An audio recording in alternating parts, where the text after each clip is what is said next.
Fala aí pessoal, tudo bem com vocês? Para quem não me conhece ainda, eu sou o Antônio da JCL. Estou fazendo esse vídeo hoje aqui na Shortboard para mostrar para vocês um pedacinho do que nós fazemos lá no nosso curso.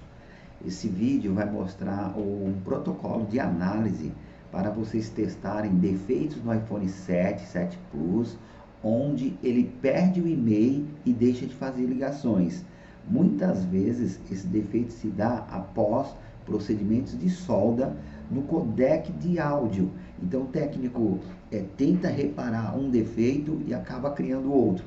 Então, para que ele não se complique mais ainda, criando um terceiro defeito, estou fazendo um protocolo onde vocês podem começar a fazer os testes, para poder fazer um diagnóstico mais correto e com menos solda possível, tá bom? A solda é necessária, mas a solda deve ser feita apenas na certeza, depois que vocês fizerem todos os testes. Então esse vídeo que vocês vão assistir agora não vai se concluir, porque essa análise é muito extensa, muito longa, mas eu vou deixar aí uma amostra para vocês de como nós vamos estar atuando nesse tipo de defeito. Tá? E pedindo a vocês para que vocês se inscrevam aqui no canal da Shortboard, deixe seu like aí para me ajudar, porque eu vou estar colocando bastante vídeo aí para também estar ajudando vocês. Então é uma troca, né? Então, obrigado pessoal e assiste o vídeo aí. Tamo junto. Hoje eu lhes darei uma amostra de uma das aulas da JCL do curso de manutenção de iPhones. Nesta aula eu vou apresentar a vocês uma forma de análise de falha de e-mail ou de falha de sinal de iPhone 7 e 7 Plus. É muito comum o técnico fazer um conserto de codec de iPhone 7, onde ele aplica as técnicas de reflow e rebalde no codec e o iPhone perde o e-mail e o iPhone deixa de fazer ligações. Na maioria das vezes, essa técnica acaba danificando a CPU de baseband ou outros componentes, ou o próprio PMIC de RF. Então eu vou passar para vocês uma forma de protocolo de análise para que vocês evitem de retirar a CPU de baseband de forma desnecessária. Tá? A ideia é que vocês mexam o menos possível na placa, ressoldem o menos possível, e analisem mais.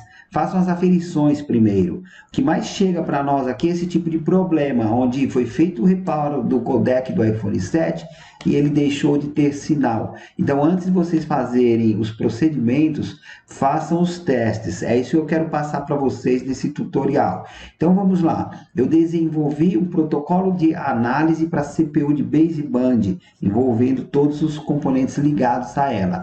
Nesse vídeo, eu vou fazer um breve resumo, porque esse material é disponível apenas para alunos do curso presencial de manutenção de iPhone da JCL. Então vamos lá, vou fazer uma breve explanação. Protocolo de análise de baseband.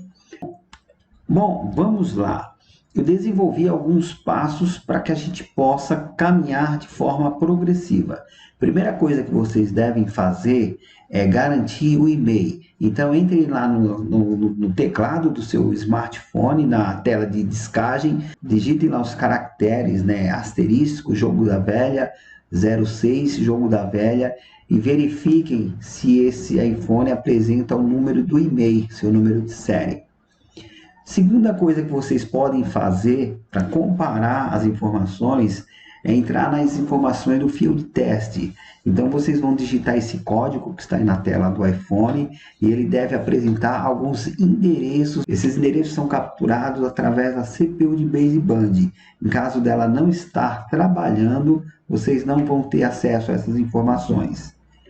E o terceiro procedimento básico é verificar a firmware do modem. Nesta tela vocês vão poder observar alguns endereços que também são casados com a CPU de baseband, a NAND e a EEPROM. Caso esses endereços também não se apresentem, isso já vai caracterizar o defeito na sua CPU de baseband. Então nós temos aí 3 informações para poder confrontar e ver se o problema está na CPU de baseband ou mais para frente. Pode estar num PA, pode estar num transceiver, nos modems, né? Então é só para a gente poder ter o maior número de informações possível antes de fazer solda em componentes eletrônicos.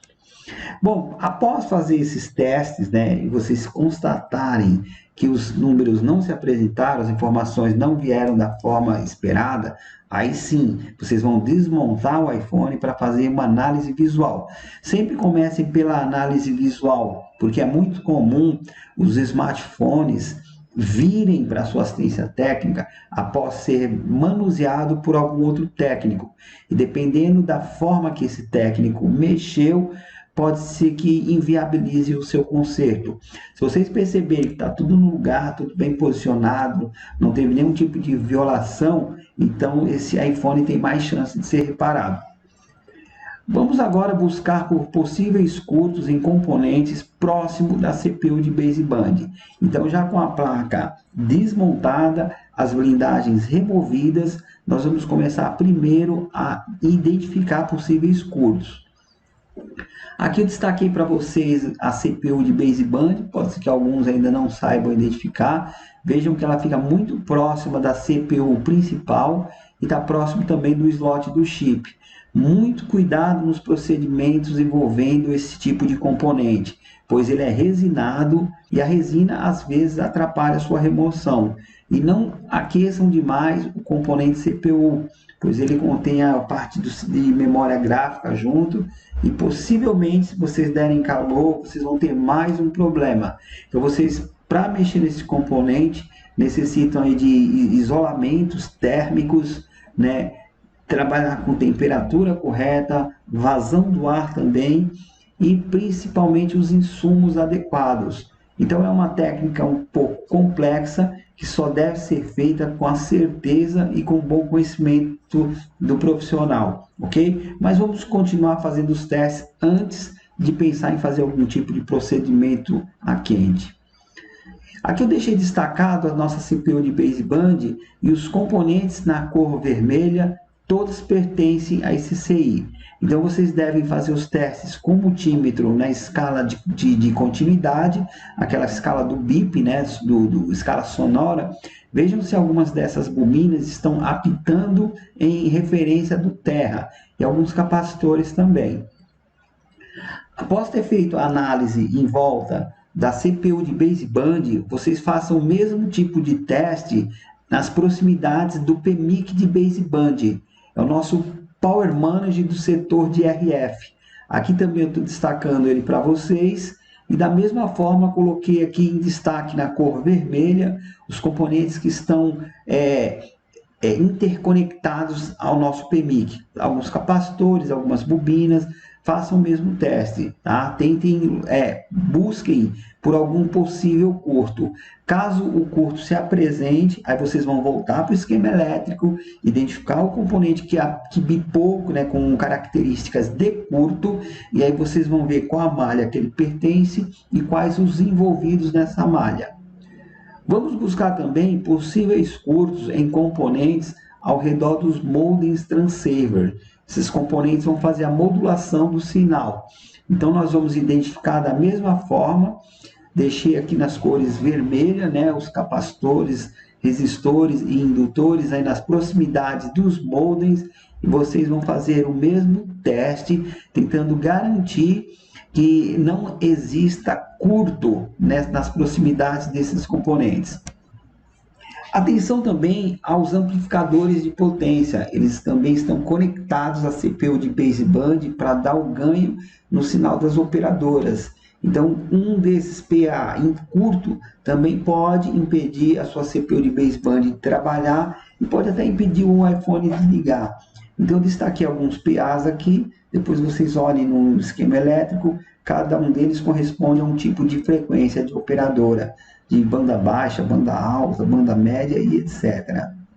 Medir as tensões de saída do PMU de baseband. Então, após a gente garantir que o PMIC não apresenta características de curto, nós devemos então testar se as alimentações nas saídas estão funcionando, tá? Eu falo na saída porque eu estou considerando o iPhone que está ligando, mas ele apenas não tem o e-mail e não tem sinal das operadoras. Então, a entrada, nesse caso, ela está sendo descartada, tá? Vamos trabalhar, a princípio, apenas as saídas. Multímetro em escala de voltímetro, né? Selecione um valor de 20 volts e vão identificando aí cada uma dessas malhas para fazer os testes. Então, veja que eu tenho ali a primeira, PP1V7LDO, eu vou medir no capacitor C5607, e as demais eu vou só narrar aqui para vocês, porque esse vídeo nós não vamos fazer a prática, é só para que vocês vejam que nós temos o material já detalhado e vocês podem utilizar isso aqui no dia a dia de bancada de vocês. Esse mapeamento aqui foi feito pela Vulxinji, tá, pessoal? Eu apenas transformei ele em tutorial de aula e desenvolvi aí um protocolo para que vocês possam fazer a análise. Feita a medição aí de todas as linhas LDOs e todos os capacitores e todos eles apresentando as tensões, aí vocês seguem adiante. Lembre-se, essas tensões são tensões secundárias, então é necessário que o seu iPhone esteja ligado. Após medir as tensões LDOs, busque também as saídas buck do PMIC de RF. Essas são aquelas saídas que contêm bobinas grandes e necessitam de correntes mais elevadas em algumas vezes. Então, deixei destacado aqui também as bobinas, né? E os pontos que vocês, e os valores, né? As tensões que vocês devem também aferir. Repetindo, tensões secundárias, necessário estar com o iPhone ligado. Outro teste que vocês devem fazer, né, para continuar com a sua análise, é medir queda de tensão em escala de diodo. Então, eu tenho aqui também um mapeamento da CPU de baseband pela Vulxinji e os valores de referência. Lembrando que os testes em escala de diodo aceitam tolerância de até 20%. Façam também um teste em escala de diodo, se necessário, no PMU de radiofrequência. Façam os testes nessas bobinas grandes que estão aí demarcadas próximo à CPU de baseband. São elas que participam das saídas buck do PMIC de radiofrequência.